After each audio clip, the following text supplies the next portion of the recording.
சின்முத்திரை பண்ணும். சின்முத்திரை பண்ணும்போது நம்ம என்ன பண்ணுறோம், இந்த நெருப்பு பூதத்தையும் காற்று பூதத்தையும் உடம்புல சமநிலைப்படுத்துகிறோம்.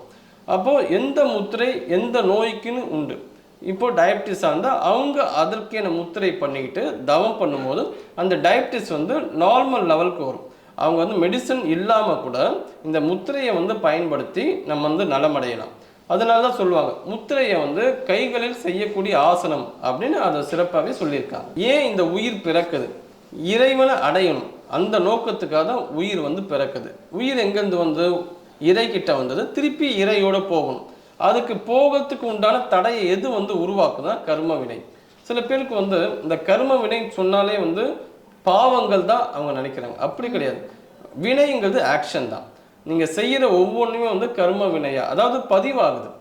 நல்லதும் கர்ம வினை தான், கெட்டதும் கர்ம வினை தான். அப்போ நம்ம நல்லதையே செய்யணும், நல்லதையே பேசு, நல்லதே செய், நல்லதையே என்னன்னு சொல்கிறாங்களே, இது எல்லாமே கர்மாவை பேஸ் பண்ணி தான்.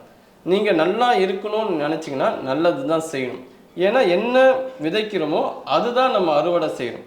அப்போ நல்ல எண்ணங்களை பேசி நல்ல விஷயங்களை செஞ்சுக்கிட்டே வந்தால் உங்களுக்கும் நல்லது தான் நடக்கும்.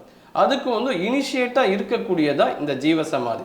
ஜீவசமாதிக்கு போகும்போது நமக்கு பாசிட்டிவான எண்ணங்கள் வரும். நம்ம நல்லா தான் இருக்கணும், நேர்மையாக இருக்கணும், தர்மத்தின் வழி தான் போகணும் அப்படின்னு ஒரு சங்கல்பம் நமக்கு கிடைக்கும். நமக்கு நிறைய பேருக்கு ஒரு டவுட் இருக்கும், இன்றைக்கி இருக்கிற காலகட்டத்தில் நல்லவனாக இருந்தால் எப்படி வாழ்க்கையில் ஜெயிக்க முடியும், ஏதாவது ஒரு தில்லுமுள்ளு பண்ணி தான் இந்த லைஃப்பில் ஜெயிக்கணும் அப்படின்னு ஒரு கான்செப்ட் எல்லார் மனசும் தவறாக பதிவாயிருக்கு. அப்படி கிடையாது. தர்மம் என்றைக்குமே வெல்லும். அதை சொல்வதற்கு ரொம்ப தீர்க்கமான ஒரு விஷயமா இருக்கிறது அந்த கர்ம வினை.